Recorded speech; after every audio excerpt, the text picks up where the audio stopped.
Tony Whitehair. I'm the Ag and Natural Resources Agent for Dickinson County. I'm out here with the Marion County Ag Agent, Ricky Roberts. We're looking at their wheat plot here just east of Hillsboro and trying to determine if we have any freeze damage from the cold temperatures last week. With the freeze damage, what we're looking at here is the development of the plant, the heads within the stems. Temperature-wise, the closest recordings that we have from K-State data was from gypsum. They showed a low of about 20 degrees on the 10th of April and then about 24 degrees on the 14th and 15th. What we see with those temperatures at this growth stage, we're somewhere between jointing and flag leaf emergence on these varieties out here. With those growth stages in the back of our minds, when we get below that 27 degrees threshold is when we potentially start seeing some damage. What we've seen out here and looking at the heads, we think that we had good enough canopy cover that insulated those growing points, and we're not seeing a whole lot of freeze damage. What I'm thinking where we will start to see some of the freeze damage is some on some later wheat that was planted, maybe on bean ground, that perhaps didn't have the good canopy and protection from those cold temperatures. So that's where I would also be looking at for freeze damage is some of that later planted stuff. All right, so what we're going to show you here is how to identify potentially where that wheat head would be in your stem. And so we're looking here at one of our individual plants. You can see the node right there, and then there's another node just above it that I'm not sure if you can pick out the green color there, but if you take your finger and run along, you can feel the bump there where that node's going to be. So that wheat head's going to be somewhere around that top node. So we'll take our sharp razor blade knife and we'll start at the first node and start splitting going up. Hit the second node there and keep splitting. So then where we cut there, we'll tear that open.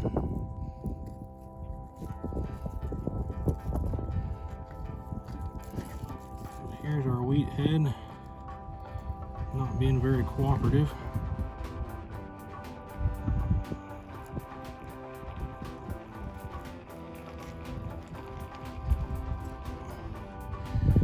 So you can see this one's a little bit farther behind compared to some of the other ones that we have out here in the field today.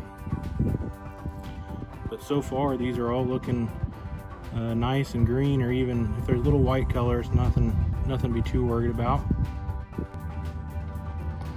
So here we're looking at some of the wheat heads of the different varieties out here in the plot. I have my pocket knife there showing just kind of scale the size of the heads. So far what we're seeing is they all look pretty healthy, pretty green. The small one here on the end, I'll zoom in a little bit, is just a variety that's a little bit behind maturity wise. When we first cut that open, it was white inside with a green base. That's typically what you see during that growth stage.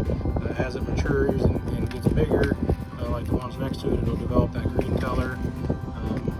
So right now everything's looking pretty positive as far as potential freeze damage is going. So now we're looking at some of just the cosmetic damage here from the freeze. You can see kind of the tips of these leaves are kind of burnt back. But right now that's just more cosmetic, and as our wheat crop continues to mature, that shouldn't be anything that indicates any yield loss. I'm on my way back right now from Marion County, down there looking at the extension test plot with their agent Ricky Roberts, and I stopped here at our southernmost plot that we have here in Dickinson County, located about 1200 Avenue and Highway 15. I'm gonna take a look and see what we have for potential freeze damage here. This plot was planted kind of towards the middle to tail end of October, so it may be just far enough back in development that it wasn't affected as much by the freeze, but we'll take a look and see what we have. As you can see here in our plot in Dickinson County, we do have some burning of the leaf tips. Like I said earlier, that is just a little bit of cosmetic damage caused by the freeze that we had the other night. I'll cut open a few of these plants and see what we have for some internal damage. Here's a close-up of one of the more early maturing varieties we have out there. As you can see, the head is not very well developed, but it still has good color to it. If you were to see any damage, it would kind of be brownish to maybe black, and it would be kind of more of, I guess, easiest way to put it would be a mushy consistency. So right now things are looking pretty good, but like I said, this was planted towards the middle of the tail end of October, so some of the earlier wheat around the area might have been a little farther along, potentially for damage. So what we're looking at here is a map that was developed for the weekly agronomy update that is sent out every Friday. It was compiled using weather data from the Maisonette stations across the state, and so it kind of measures the risk of freeze injury based off of the temperatures that were recorded, and it gives that information for each county as a whole. Now, one thing that you may notice is parts of the counties might be colder than others, so it gets you pretty close, but it may not be completely accurate. So what we're looking at as we start in kind of the southwest portion of the state around Finney, Haskell counties, and we move diagonally across the state to the northeast, there's a band in there of your darkest color, and that would be considered your highest risk areas for freeze damage based off those temperatures. For Dickinson County, we're right on the edge, and the color designation they give us is moderate to high risk. Parts of the southern and southeast part of the county might not be as impacted as the western and northwest parts, as that butts up against Saline and Ottawa counties.